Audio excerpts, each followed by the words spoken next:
All right, so this one's going to be a little bit different. I'm not going to really talk so much about my experience learning a language or any suggestions. Actually, I wanted to talk about what it is to be a language teacher, especially, as an English language teacher.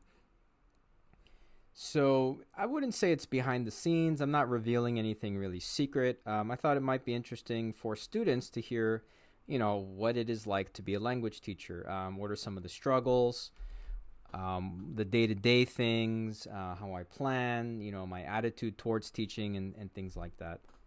Okay, so I'm going to start with, I guess, well, first, my name is Chris Kowalchuk. I'm a English as a second language teacher based in Southern California, the LA and Orange County area. I've been teaching English for 17 years, teaching English to non native speakers.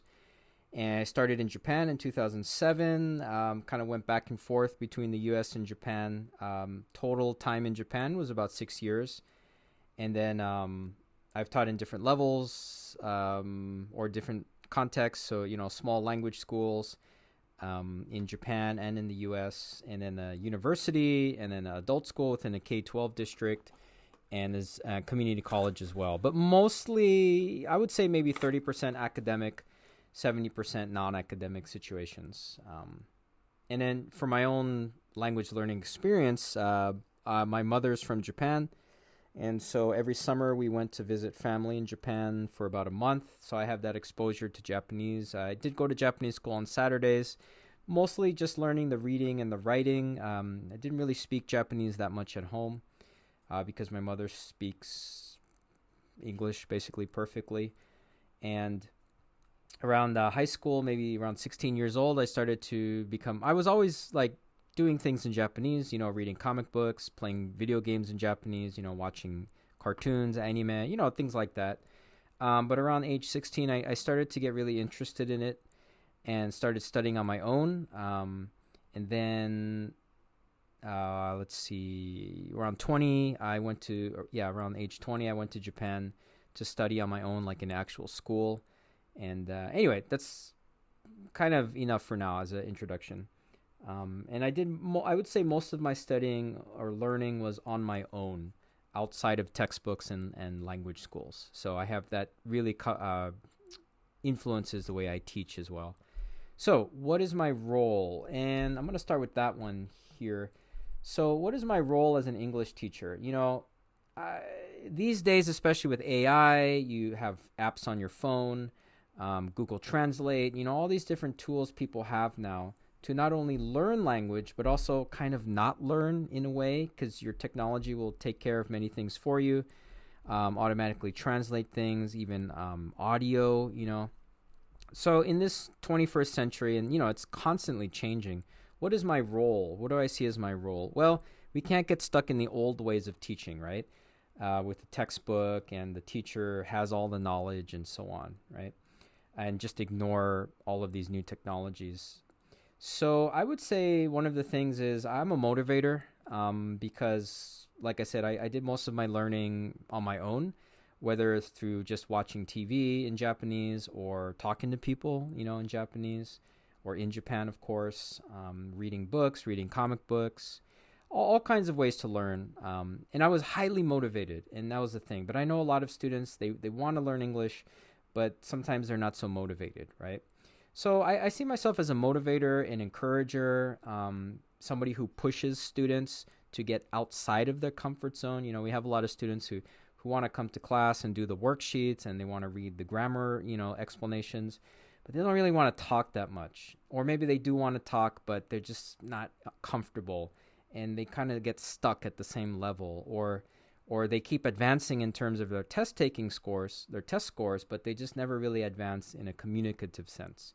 So I see myself as kind of somebody like that, a coach maybe, somebody who's going to push you a little bit to get outside your comfort zone. And, it's the same when I was studying by myself, is I'm sure in some ways I was kind of stuck in my comfort zone, but living in Japan and basically doing everything by myself, including going to the bank and talking to the doctor, talking with clients in Japanese, sending emails in Japanese sometimes. I almost had no choice. I had to go. It was necessary to go outside my comfort zone. And a lot of people in Japan don't actually speak English. Like in my neighborhood, in my apartment building, basically nobody spoke English, and it's probably still like that as well. Whereas here in Southern California, yeah, I mean, your whole neighborhood, native English speakers might actually be in the minority sometimes. And I know when I was growing up, I would say 50% of the people in my neighborhood did not speak English as a first language. So anyway, I try to get people out of their comfort zone because that's how we grow, right? I can also see myself as a facilitator. By that, I mean, I don't have some kind of expert knowledge that I can give you. You can find almost anything on the internet now.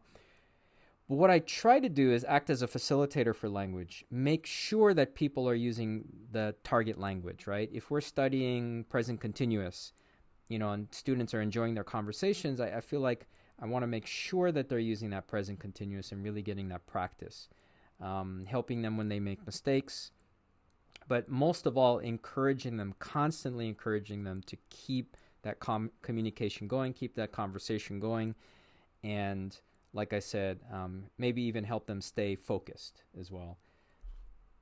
And of course, I mean, I'm a native speaker of English, right? My English is, I would say, natural, right? I have a wide vocabulary, all kinds of different kinds of vocabulary, medical, idiomatic, emotion, slang, all those things. So I am a source of, I guess, language expertise. I can answer questions. And even though you can find almost anything on the internet, it's still not quite the same as when you're actually talking to someone who has all that knowledge. So I see myself in that role as well. So I'm trying to get away from the traditional, I'm the teacher, I'm going to show you how to do these exercises, I'm going to explain them, and if you have any questions, please ask me. I'm trying to get away from that. It's 2024 at the time that I'm recording this. We have all this new technology. Let's move on from those more traditional roles of instructors. Okay, so what do I actually do as a teacher? I'm going to say one of the first things I want to mention is how difficult it is to be a teacher, or I should say how difficult it is to be a teacher who cares, right? So probably the way that you learned English when you were back in your home country. Now I know things are changing for maybe some of the younger people, but for me, when I was a student learning Spanish in high school, learning Japanese when I was a little kid, even learning Japanese at a language school in Japan, I think the traditional ways and how they teach English in Japan, I've seen the textbooks and the materials. I think the traditional way of teaching often is the teacher just has their lesson, they have their textbook, and they just do what it says, right? But I think as a teacher who cares, and I think most of my fellow teachers, my colleagues, do care, but we have to keep in mind that students have diverse wants, interests, and needs. And what I mean by wants, interests, and needs is exactly that. Each person wants, they might want the same thing, but they also want slightly different things. They may have similar interests, but they also have different interests. They have similar needs, but they also have different needs. And how does a teacher keep all of these things in mind? Well, it takes time, but if you get to know each student a little bit every day, now you can't do everything at one time. You can't memorize all of their wants, interests, and needs in the first day. But if you see the students every day and you talk to them little by little, you'll start to understand these things. And you don't have to think about them consciously so much. You just start to see each student as an individual, and you kind of know what their wants, interests, and needs are. And of course, you can ask them, you can do surveys, and those are important too. But a lot of these just come through conversations and, again, seeing each student as an individual, right?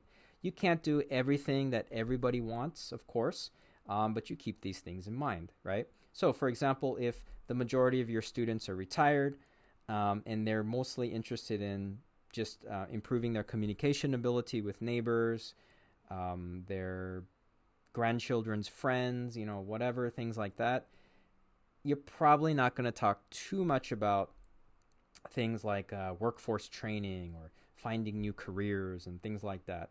Those things are still important. You still have students who want those things, but you got to kind of balance all of these things and be realistic, right?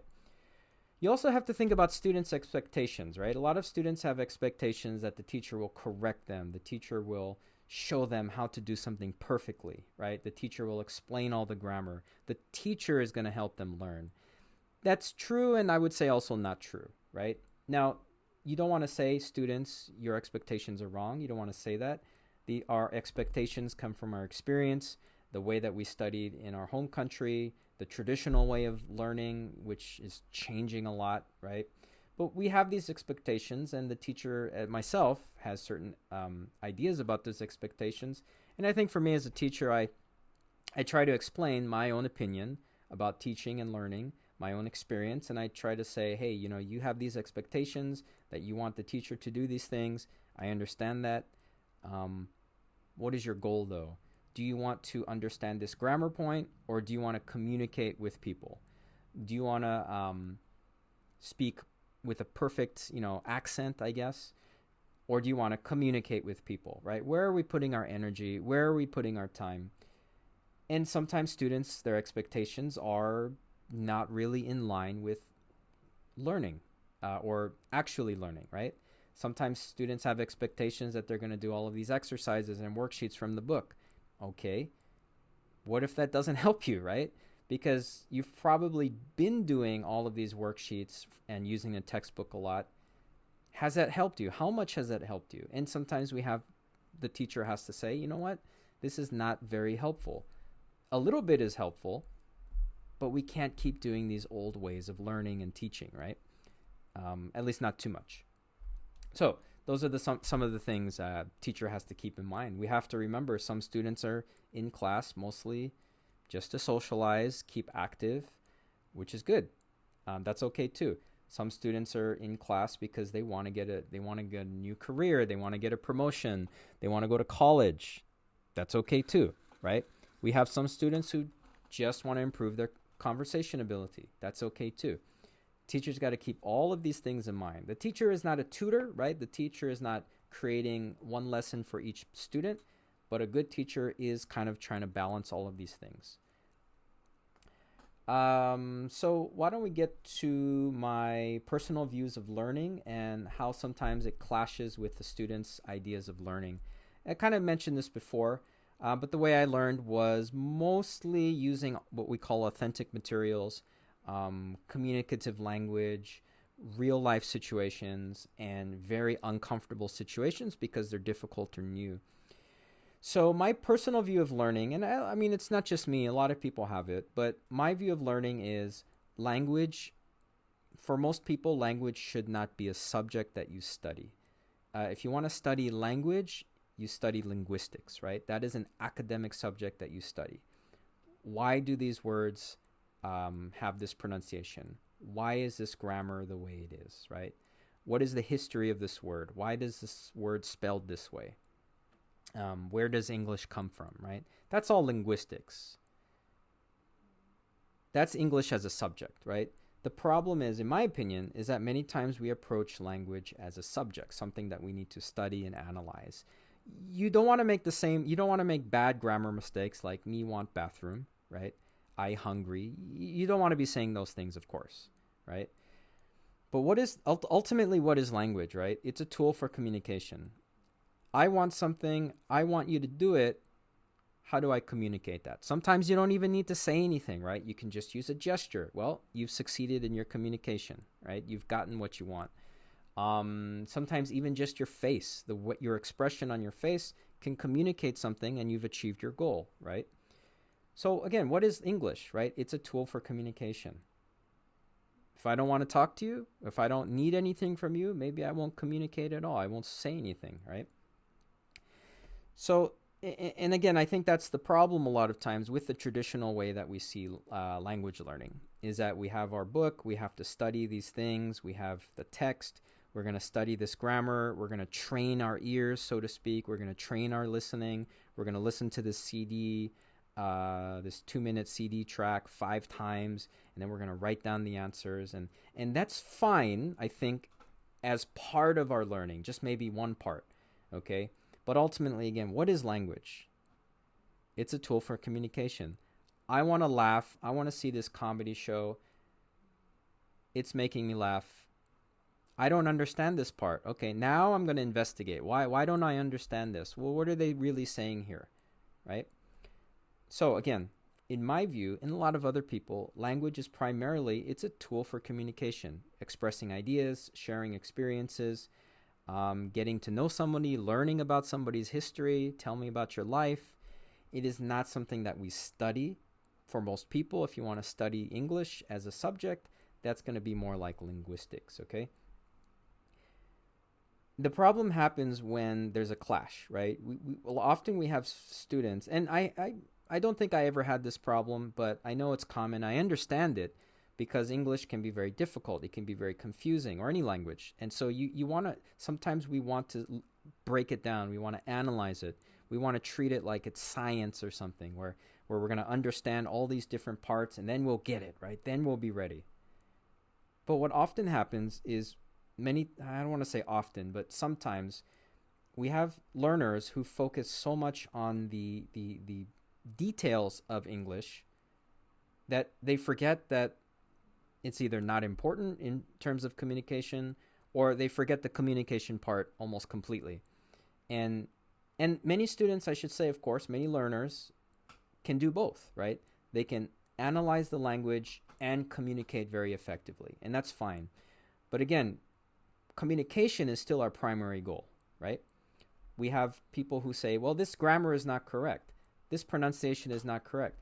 This person is not speaking English clearly. You know, even me as a teacher, you're not speaking clearly. You're speaking too fast. You're not using the correct grammar, right? And I say, but that's reality, right? We, as a native speaker, we don't sound like the textbook. We don't speak in terms of what we say perfect grammar. And it's the same for any language. When I was learning Japanese, it's the same thing. People are not using Japanese in the exact same way that they use them in the textbook. Everybody speaks a little bit differently. People are speaking at natural speeds. The grammar is not always the same. The vocabulary is not always used as you might see in the dictionary. That's reality, right? And so I think, again, we always want to remember language as a communication tool and not a subject that is like science or math or anything like that, okay? Okay, what's next here? Sorry, that's my squeaky chair. Yeah, so maybe what... okay, let's go to number 4, I guess, which is evolving over time. So getting back to myself as a teacher, I think one thing that a good teacher does, or really a person in any job, or even just as a person, is that you're constantly evolving. So things work, but sometimes things don't work as a teacher, right? Certain type of a style of teaching, a certain activity. So I'm constantly, I wouldn't say every day I'm changing things, but I mean, every day something doesn't work. And then, I say, okay, well, why isn't that working? Is there anything I can do differently, right? So constantly reevaluating, again, what's working and what's not working. And if something is working, even then thinking, well, okay, why is this working well and something is not working well? And if this thing is working well, maybe I can make it even better, right? I'm not going to go into details really, but I just wanted to mention that as a teacher, or as a good teacher, and I think a lot of us do this. I'm not saying I'm the best teacher, but I think we are evolving, maybe not day by day, but month by month or year by year, we are changing things, trying to figure out what works and what doesn't work. I'm gonna go to, let's see, what's the next one? Engagement. I wrote this down. I don't even remember what it means. Okay. So I guess getting back to my teaching style, I believe engagement is a big part of it. Now, when I say engagement, I mean students being interested in the lesson or the activities. Now, I do have a lot of fun in class. Students know that I tell them I love teaching, but I hate working. If I did volunteer teaching before when I took a year, when I came back from Japan in 2015, I decided to take 1 year off of work and I stayed with my parents. I just wanted to just relax for a year. And so I didn't have to pay rent, living with my parents that year. But I did volunteer teaching, maybe 8 to 10 hours a week. So I do love teaching. I just don't like working, right? I don't like that pressure of working. I don't like having a boss. Well, I should say I don't like having a bad boss. If you're doing volunteer work, you can always quit, and you don't have to worry about waking up early and things like that, right? can always walk away, right? But yeah, I believe engagement's very important. I have a lot of fun in class. Having fun in class is important for me too because it makes the class, the time goes by faster and it's less stressful, right? But engagement is not just about having fun because we can have a party, we can play English games for 2 hours, and that could be fun. The engagement comes when students see the activity as valuable or relevant to their lives. So what I try to do is I try to make everything that we can connect it to our lives somehow, right? So even if you are retired and we're talking about, let's say, work, right? You say, well, I'm retired. Why are we talking about work? I don't care anymore, right? Well, we can still make the lesson interesting for those retired people can tell younger people about their own views about work and maybe what they should have done differently, if they have any advice for the younger people. And so even though the older people don't need to learn about workforce things, they say, I'm retired. I don't care about the future of careers. I don't want to think about, I don't need to work. But they can still be engaged in the lesson by teaching younger people about what to do and what not to do, for example, or even just telling stories about themselves, when they were in the workforce. So again, engagement comes from, having fun is part of it, but also seeing the lesson as valuable and relevant to your life. And that's something I really try to work hard at doing. And again, it's hard to balance because everyone's a little bit different needs, different goals, different wants, different interests. But I think I do a pretty good job at kind of balancing all those things and trying to make it relevant to everybody's lives. When I was a student learning Spanish and Japanese in the classroom, I was often not engaged because I was like, well, why are we doing this? I don't understand. Well, who are these people in this lesson, right? I don't need this information. It feels very fake. It doesn't feel like a real situation. And so I try to kind of do the opposite of that. Let's get to the next one, which is mental energy. So obviously I'm saying that there's a lot of things a teacher does during a class, right? It's not just teaching, right? Because that's the old way of thinking. A good teacher is engaging with the students, walking around, talking to each student or talking to each group, right? It takes a lot of mental energy because you're balancing all these different things. And I'm not saying I don't enjoy it. I really enjoy it. But it does take a lot of mental energy.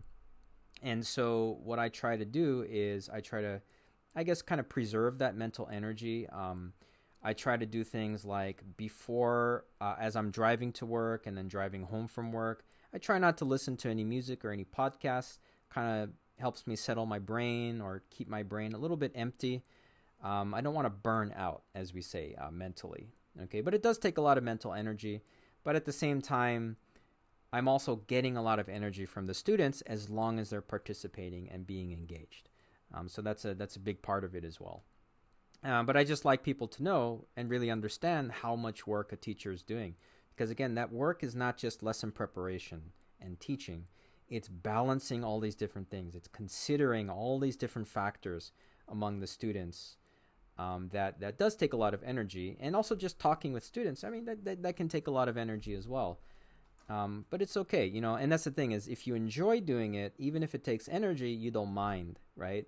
If it's something you don't want to do, it's going to kill you, which I think happens to a lot of maybe high school students or kindergarten through K-12 student teachers. Because when you're working with adults, especially adult language learners, typically they want to be there. So I think that's another reason why, even though it takes a lot of mental energy, I don't feel like it's killing me, if that makes sense, because the students all want to be there and it's 99% positive interactions in the classroom. I don't have to discipline or manage anybody, so to speak. Whereas if I was a K-12 teacher, that mental energy cost might be a lot more damaging. All right. So let's get to number 7, which is testing scores and quantitative versus qualitative measurements of language learning. That kind of goes back to earlier when I mentioned that language is a tool for communication. It's how we express ideas, exchange ideas, get what we want from other people, right? Or it could just be a way to enjoy things, right? You're watching a movie in English, So that's communication, but it's just for enjoyment. Or even just small talk with people. That's part of enjoyment, socializing, right? Here's the problem with testing. And so, especially if you only have one test. So testing is necessary sometimes, right? Especially if your school is not for profit, so a public school, basically a college, community college, or an adult school, is that you do need testing because we need to know, are the students learning something? Now, we cannot interview each student one by one for 30 minutes to find how much they've learned. We can't do that. It's impossible, right? And of course, why should the government give money to a school if the students aren't learning anything? That's stupid, right? So I'm not saying testing is bad. It's necessary, of course, right? The problem comes when we rely too much on the test for our measurement of learning. And again, in your home country, you probably saw this all the time. I saw this all the time when I was in Japan and also here in the US with international students, is that people will do very well on a test, especially a reading-only test.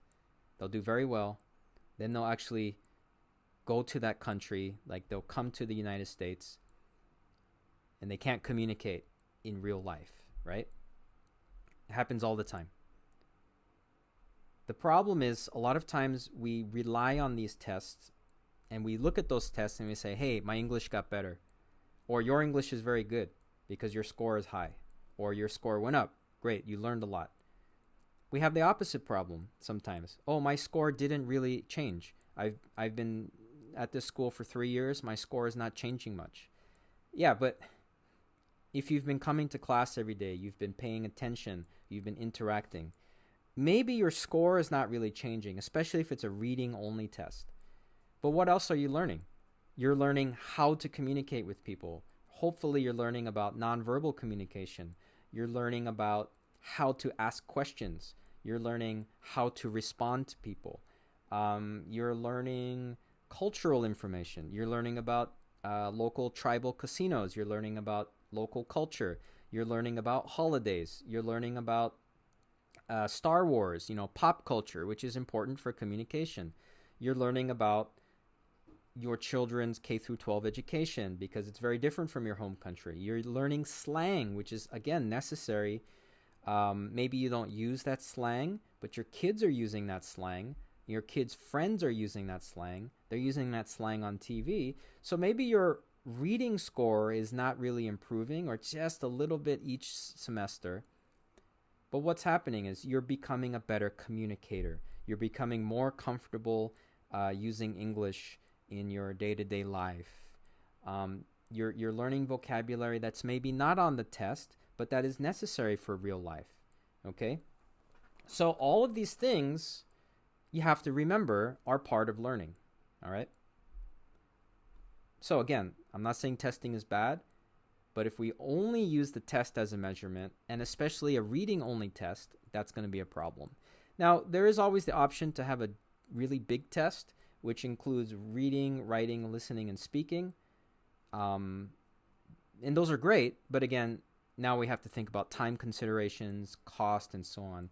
We did the 4-part test when I was working at the university in Japan, but it was a lot of work and preparation. And we did it, I think, the beginning, before each semester, and at the end of each semester. So I believe 4 times a year, if I'm remembering correctly. But we had to get all of the teachers involved. So we had 50 or 60 teachers involved.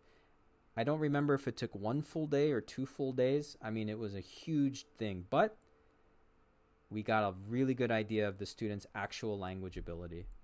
Again, and it was a private school, so we weren't receiving any government funding anyway. So I think they could have done whatever they wanted. But so we have to, again, think about all these different things. Okay, let's see. What is next? I mentioned the constant reevaluation of the self. Teacher is constantly evolving, so I'm going to cross that out. The future of language instruction. I mean, I kind of touched on that, saying that we have all these AI tools and, Google Translate and, all these different things. So I don't need to really talk about that again. I'm going to cross that out.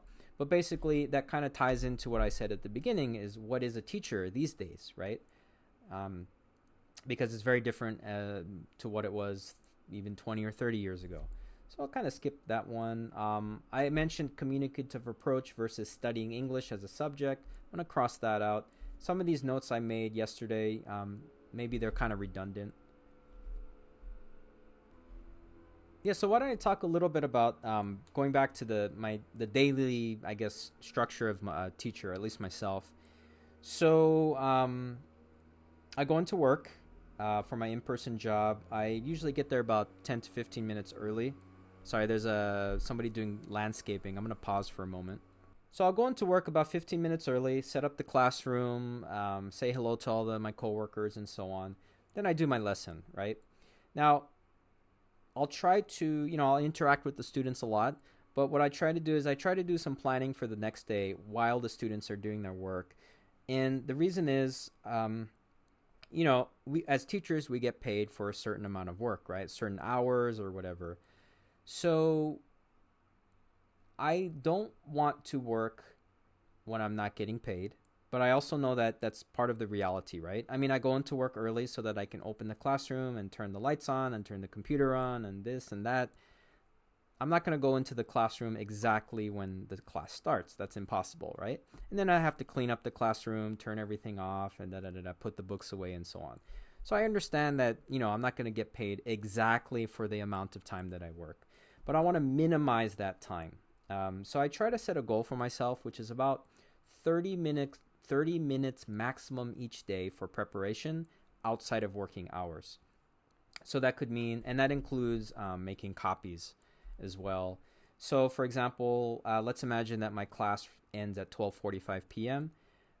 Cleaning up a little bit takes 5 minutes or so. And then I think, okay, I tried to do some preparation during class time, but of course I'm going to be working with the students a lot as well. So I'm going to give myself a maximum of, let's say, 20 to 25 minutes to finish any preparation necessary and then go make my copies, which takes about 5 minutes, right? Now, does that mean I'm lazy? Of course not, right? It's about respecting myself, right? Why would you work if you're unpaid or not paid for that time? It doesn't make sense to me. Now, if somebody pays me $300,000 per year, yeah, I'm going to work. I'm going to work a little bit extra, whatever. But unfortunately, I'm not getting paid $300,000 per year. I get paid okay. I'm comfortable. But, I think most people would say, well, why would I work if I'm not getting paid? And I think by limiting that time, then I actually feel happier about my job, right? If you're working and you're not getting paid for that extra work, you might be less happy at your job. I want to be happy at my job because if I'm happy, that energy comes into the classroom and I can keep doing my job. If I'm not happy, I may burn out and quit or be miserable and the students are not happy or they're bored, my lessons suck, right? So I think keeping that unpaid working time at a minimum, like I said, I give myself about 30 minutes maximum for unpaid work time. It keeps me happy, right? Keeps the energy positive.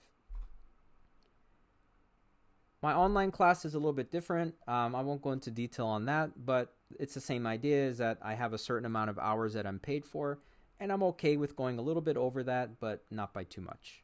All right.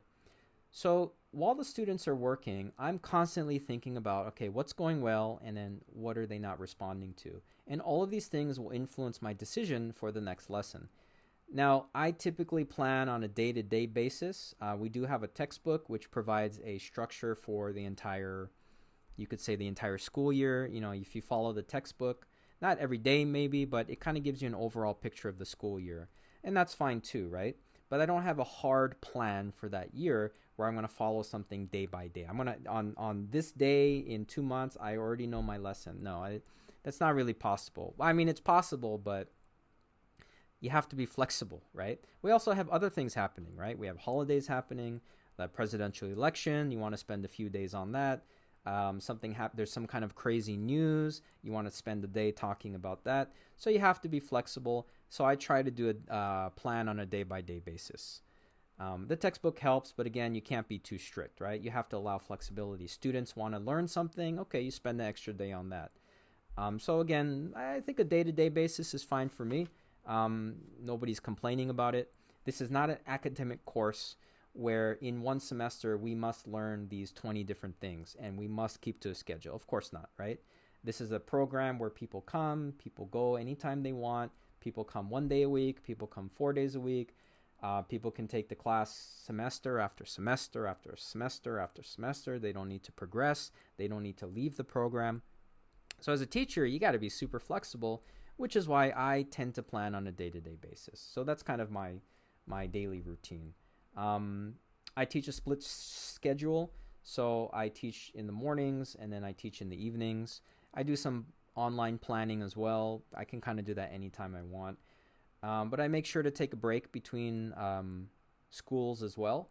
Again, just to kind of refresh myself and restore that mental energy so that I come into the classroom very positive and full of positive energy. Is there anything else I need to talk about? I mean, I think I pretty much covered it. If you have any questions or comments, just leave it in the comment section, and you can always ask a question or suggest a future topic. And make sure to check out the transcript if you want to see, what I actually said.